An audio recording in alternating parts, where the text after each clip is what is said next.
Yo, what's up, YouTube? This is your boy Enrique, aka Big East Comics, coming at you with my Wonder Woman Earth 1 Volume 1 review. That's right. I felt this book needed a full video for a full review. You know, I've seen there's other YouTubers out there that made reviews, but honestly, I haven't watched them yet because I like to, before I go through a review, I like to read the source first. That way, I don't let the other reviews like sway my opinion or change my way of thinking. I like to first have my own opinion on it. Then I'll look at the other reviews and compare how we see things different through, different points of views. And I felt that this book merited a review video, and I'm gonna review it for you. But also at the end of this video, just so that you guys know, I do have a little eBay haul. I have a nice little stack of books that came in all from one seller that I will show you, and they're all Wonder Woman books also, so this is going to be basically a whole Wonder Woman tribute video to be honest. So moment of truth, let's get on with the review. The first thing I want to say about this book is this one's actually is done by Grant Morrison is the writer, Piketty's the artist, and I believe the pencils are Nathan Fairbairn. Yeah, I'm probably chopping his name up, but you can see the names there on the title. And if you guys don't know about these Earth 1 books, they're all basically origin stories. They're all beginning origin stories where they introduce the character as if the character was never introduced before, and it allows readers to just read out of continuity their basic origins. And a lot of times with these Earth 1s, though, their origins are twisted in a different way, but they still pay homage to the core of the character. So that's cool. Basically, for this Earth 1 book here, there's no coincidence that it came out this week. It's been 2 weeks already since Batman Superman, and the biggest deal with that movie was the appearance of Wonder Woman and the hype that it got. So there's no mistake that this book came out that way. It's all marketing, and it's more geared towards not the non-comic book reader. So for example, if someone that's just a fan of the movies and they saw Wonder Woman pop up on the in the theater, and they wanted to learn more about her or read about her a little bit, this is a perfect book to get because it's not done in issues. It's straight to graphic novel, and it'll give them a kind of an origin of the core of the character, which is cool. So that's why I like these Earth 1 series. As you can see, I you guys know already, I collect the other ones. That's the Batman Volume 1, Volume 2, and the Superman Volume 1, 2, and 3. Superman has been the most popular one, and a lot of people like, you hear around the community that they like the Batman one better, but the Superman's popular also. That's why it's up to Volume 3, and hopefully they give us a Volume 3 of Batman Earth 1 also. But they all started, Volume 1s are all origin stories, and the next books just add to their story. So that's the same thing they did with this one here. This is basically a Wonder Woman origin story. So as far as the review of the book, first I'm just going to give you, you can see the artwork. Wonder Woman has this thing where, a lot of the artists draw her bondaged, and this goes back to the golden age of comics, and they've always, I haven't researched why they draw her that way, but in this book, it's also the same thing. Also, I want to say about this book, it's not a kid's book. It has a more adult content because it deals with the Amazons and their environment, and it even mentions in there that lesbianism and things like that, which is okay. Whatever floats your boat, it's fine with me. I'm cool with everyone. Doesn't matter, but it deals, and the language is they don't hold back on the language. I'm gonna give you a perfect example. Right off the beginning, you see the beautiful artwork there. Oh, also, if you guys have not read this book yet, I should have probably started this first. If you guys haven't read this book yet, this video is gonna be full of spoilers. So my suggestion to you is don't watch the video now. Read the book first before you watch this video, or fast forward till you don't see this book no more, because then you'll go right to the back issues that I got, where I won't be talking about this particular book no more. But this is full of spoilers right now. So from this point forward, it's on you. All right. So like I said, the language in this book, starts off the back right away. Beautiful artwork. Piketty, I think, did a good job drawing.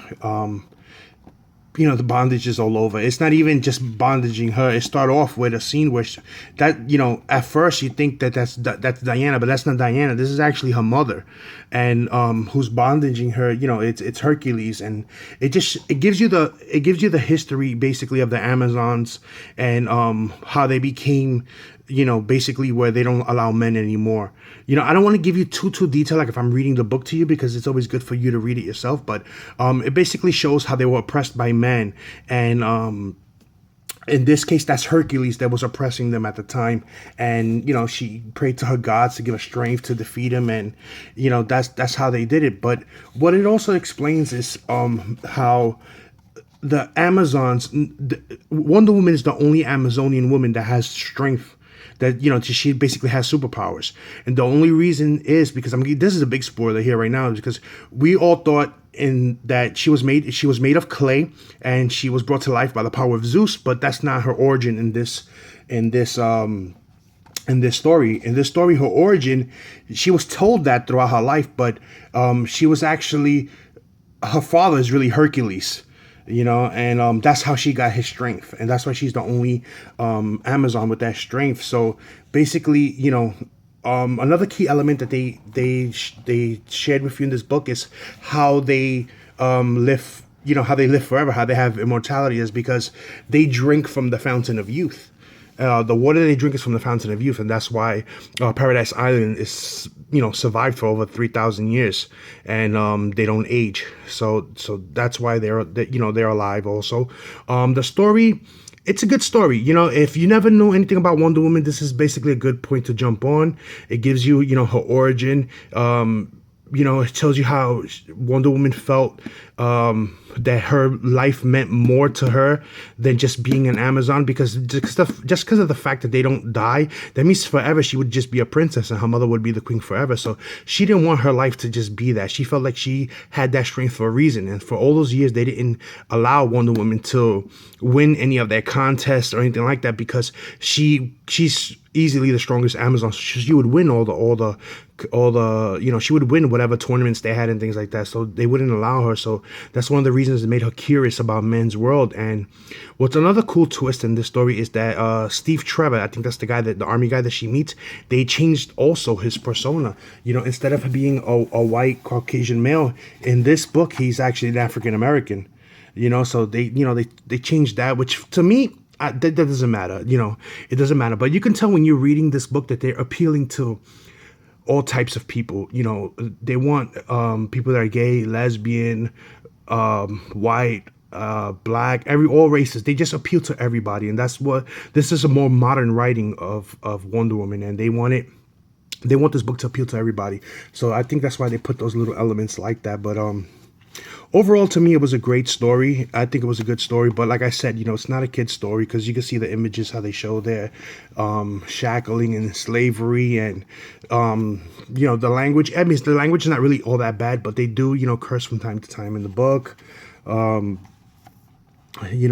They just, Diana goes into she escapes. The Trevor lands on Paradise Island because they were always safe, from detection. Because also it lets you know that Paradise Island is located in the Bermuda Triangle, and for many years they couldn't fly. There was no radar or anything like that. But I guess because of, they leave this to your imagination. They're able to detect now because of the magic that the mother uses to view the man's world.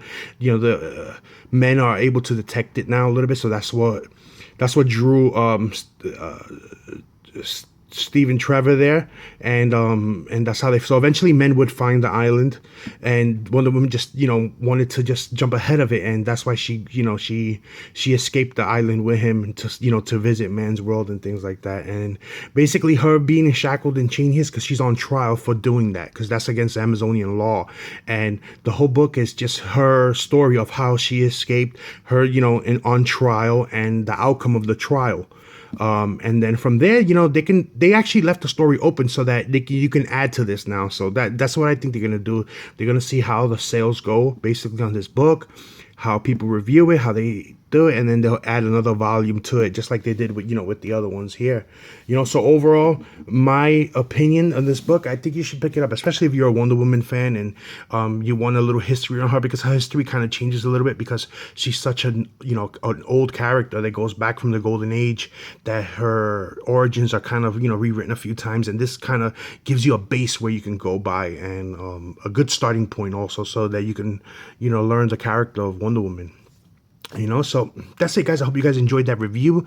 I didn't give you too much detail. You know, I gave you specific parts because I always feel it's good for you to read it. But in my opinion, I think it was a good read. You know, some people I know they don't like Grant Morrison. I kind of like. I'm up and down with him. You know, I think this is more a little better of his writing more than normally. But he did a good job. The artist did a good job, and I think overall it's a good book. It's nothing spectacular or nothing. You know, to me there was just a couple of new elements with it, especially with her origin, because I was used to the older origin. So it kind of, you know, it made it a little fun for me because of the origin change. I always like when they do little things like that, and I'm looking forward to a volume 2. I would definitely buy a volume 2. All right, so now I'm gonna move this cover because I told you, I said after this the spoilers will be over. So now anyone that wanted to fast forward, that was your point right there to jump on. And let's show you the back issues that I got. I actually got some Wonder Woman back issues. This is all one lot. I won is from the other comic shop in Staten Island that I told you he has an eBay store, and it's called Hypnotronic Comics. That's his eBay seller name also, so please check him out. A lot of back issues there, especially Bronze and Silver Age, and at a decent price. And his books don't sell for much, you know. So, and he always offers free shipping. So this whole lot, this 9 books, I paid a total of $27, and that includes the shipping because he always does free shipping. So, you know, I think it was a good price. Some of them are not in the greatest of condition, but that's okay because overall, some of these books go for about $10 a piece by themselves, and some of them are even harder to find. So, moment of truth. Let me not delay anymore. Show you what I got. Wonder Woman 256. You know, beautiful Bronze Age cover. You know, I haven't looked up who the artist is because, you know, back in these days they didn't sign who did. You have to like open them, go through them, see who it is, see who wrote. But you know, it's beautiful Wonder Woman cover right there. Old, you know, kind of old school Bronze Age book. Next we have here Wonder Woman number 250. You know, another Bronze Age book, really nice. You know, what I love about the Bronze Age, beautiful colors, bubbles, you know, speech bubbles, everything. And, you know, a lot of her covers, she's always distressed. I don't know why they always draw her like that, you know. Next one is Wonder Woman 222, which is really cool. You know, Batman's in this issue. Really nice cover. You know, if I'm showing you Wonder Woman, I'm going to show you some bondage covers. You can't go through a stack of Wonder Woman without finding at least one or two. Issue number 220. I know you've seen this book before, especially you, Marty. I had a copy of this book and I gave it to Marty, but it happened to be in this, you know, in this lot. There was a copy of it also here. So just cool. I got it back in my collection. That, you know, this issue number 220. The Atom is on there. Wonder Woman, of course, bondage cover. Like I said, she's always distressed, always getting knocked around. The next one here is issue number 218. You know, Red Tornado's in it. Phantom Strangers in it, but this one has a little damage up here on the top there. You know, you can see that the 20 cent is is peeled off, but it's okay. You know, it was part of the lot, so not complaining. Here we get even older here, issue 216. We get another Bronze Age book, really nice. Then this next book, the cover is just like, oh my god, it's like, why would you like she looks freaking helpless in this one. Issue number 215. Look how he's just grabbing her by the hair like that. Like, damn. I know some women will probably look at that and get offended. You know, these covers are just crazy. Yeah, that's issue number 215. This is even older.